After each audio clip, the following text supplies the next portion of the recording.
What's up, guys? Welcome back to my channel. My name is Liz. This is Natalie Jill, and I'm brought here today to talk with you about 3 pillars for aging in reverse. Yes. So let's talk about that, because who doesn't want to age in reverse? Exactly right.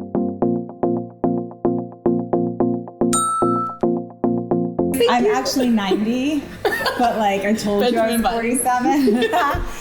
Okay, cool. So what are the 3 things that we can do as women to age in reverse, or to at least preserve our natural, youthful appearance? Yes. Okay, so let me, first and foremost, I'm 47 years old, and is that anything crazy or unusual? No, it's not. However, what is crazy and unusual is so many people assume because they're in their 40s or 50s that it's too late, they're too old, that their metabolism slows down, their thyroid changes. There's all these things associated with aging, right? That you're nodding your head because you probably heard them too. And I call them false assumed truths, because just because a couple people experience something one way doesn't mean it's the way that you have to experience it.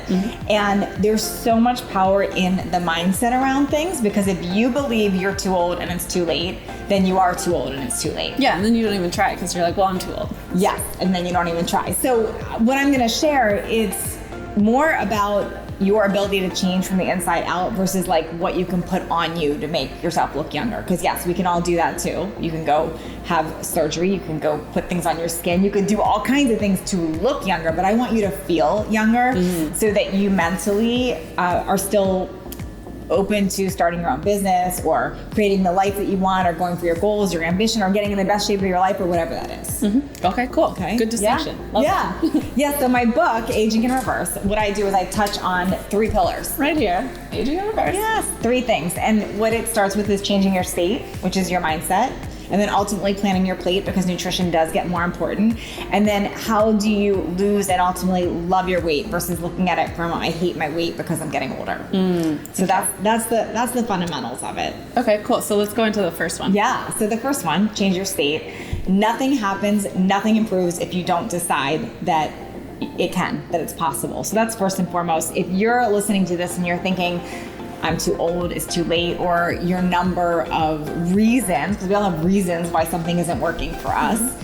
If you're focused on that, then you're gonna be right. You're gonna be absolutely right. If you look for validation that your age or your metabolism or anything else, that's wrong with you, you're gonna find more supporting evidence that that's the case. So first and foremost is to decide that it is possible to improve. And that's first step. And once you decide it gets easy to start looking for evidence to support that that's true.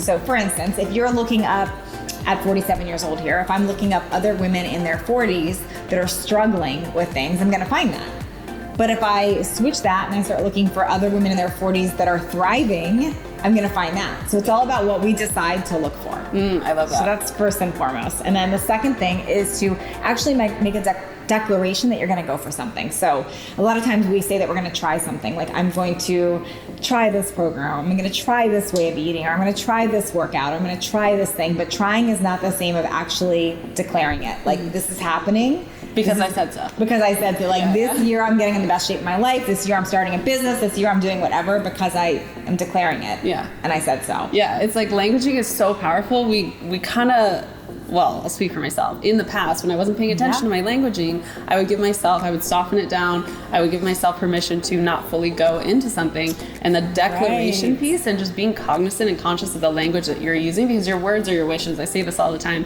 What you speak into the world is what ends up coming into your experience. Oh my gosh, it's so true. And it's crazy. It's not even just what you speak into the world, it's what you think about it too. Totally. So it's making that declaration in your mind too. Like, you're not going to let those thoughts in. Yeah, 100%. Love that one. And then the third thing, this is a critical one, it's your vision and knowing where you're headed. I always say, if we were to get in a car right now, if you and I were to get in a car, and 2 different cars, and I said, okay, let's just drive somewhere, where are we gonna end up? I mean, it's gonna depend. How much gas do you have in your car? Where do you feel like? What else do you have planned today? Where do you wanna go? Like, there's no limit, or who knows where we're gonna go. Like, you could end up in New York, I could end up in Florida, like, we don't know. However, if we get in the car and I say, okay, Liz, we're gonna meet in New York, and we're both convinced that we're going to New York, we're clear that's our vision, we're going to New York. Now, we might get there at different times, we might get there at different methods. You might drive to the train station, maybe I'll drive to the airport, maybe somebody else will pull out navigation, but the thing is, we're gonna end up in New York because we have a vision and we're clear of where we're going. Yeah, yeah.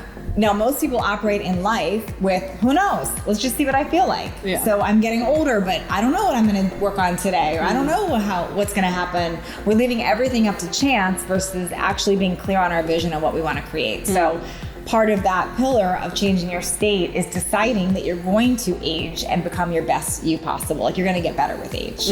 I love that. I get to commit to that every day. Yeah. And you know what? It's actually true too. The more I have that belief rooted in myself, the more I do actually feel that way. Totally. I've noticed these last couple of years of my life, they've been challenging in some ways, but they've also been the most fulfilling. And I do feel genuinely that each year, life becomes more fulfilling. Yes. And I noticed if I were to go hang out with a bunch of 20-year-olds right now, and I could get stuck on two things. One, oh my gosh, I'm so much older than you guys, and I can get stuck on that. Or I could get stuck on focusing on being with them and being present and having fun and living how they do. And that's going to show up very different in my body. Same thing, I could hang out with a lot of people my own age, and if they start talking about aches and pains and what goes wrong with aging, I start getting enrolled in that too, and I start acting that way. But if I'm with a bunch of people my age that are talking about what's working in their life and what they're creating, a lot works there too. Yeah, it's like the power of proximity is really important. Yeah. It could definitely rub off on you, but you can also source and create that for yourself and anywhere you go. Yes. You know? Yeah. So mindset, changing your state is such a huge part, and it's where I start the book with. And then, of course, there's the nutrition and the workout, but with nutrition, the main thing there is I've always talked about an unprocessed natural food diet, but as we get older, it gets more and more important because your body does get less forgiving. So for instance, where some foods might not cause inflammation in a lot of people, if you are struggling with things like your back or whatever else, you've got inflammation, it's going to get more and more important to avoid those foods that cause inflammation. So in my book, I do take out foods that cause inflammation, and what happens as a result is you do end up feeling less pain or not being in pain, which also helps change your attitude and your mindset. So now you're more active and you're more focused and clear and excited about what you're going to create. Yeah, for sure nutrition is a big one. Yes. Because even the food, like I notice whenever I eat food that is very inflammatory or not healthy. Yes. I feel very sluggish. Yeah. I feel tired, not just physically, but also mentally, emotionally. Like it just is not, and I know, and I've learned to shift the foods that I eat based on how I want to feel. Yes, exactly. So like, for instance, I know that my body does not do well with grains or dairy. Now I happen to be a celiac, so I don't do most grains anyway, but I know for me, dairy causes issues with me. It does not cause issues with my husband. He doesn't have any problems with it. But being my age now and having dealt with things like a back injury and things like that, when I do have that now, it will flare up and I'll feel it more. So like recently I made a decision. I'm like, okay, I'm going to have gluten-free pizza today. I ate the whole pizza and I paid for it for a week with inflammation and feeling that. So it's a choice, but as long as you know it and you expect it, then you can make those choices. It becomes easier to make choices. Yes. Okay, cool. And then what's the third one? The third one is your weight, and that is a lot of components to it. It's how you use your body to change your weight, but it's also about embracing and loving it. So with workouts, it doesn't matter what workout you're doing. My two rules with that are to make sure that you're progressing and you're being intense, whatever that means for you. So if you're doing the same workouts every day that you did 20 years ago and you're wondering why it's not changing your body, well, you're not progressing.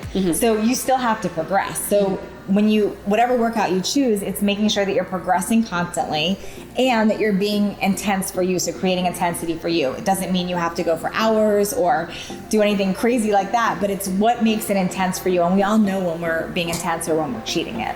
Wait, how do you know in your workout whether you're being intense or not? Because you can't go on forever. So if you're fully doing something in intensity, you're not going to be able to do it for more than 10, 15 minutes. Okay. If you really think about it. So think about if you were to go outside right now and sprint. Yeah. Like how long could you really sprint? Right. Or go do chin-ups or hold a plank. Like how long could you really do it? Yeah. If you could do it and talk for an hour, that's not intense. Yeah, I was going to say, I like to use the talk test where it's like, could you help hold a conversation while you're doing this? Because if so, that's not intense. Totally. So using progression intensity, and then whatever workouts you choose, whatever's going to work for your body, whatever you enjoy doing is the key. Okay, cool. Yeah. So if you guys are interested in learning more about the details behind all three of those steps, check out Natalie's book called Aging in Reverse. We'll link it all up down for you below. Jill Fit everywhere. Awesome. All right, thanks so much, Natalie, for joining us. I'll see you guys next week. Make sure you like this video if this was helpful for you. Join the conversation down below by leaving a comment, and as always, don't forget to subscribe. See you later.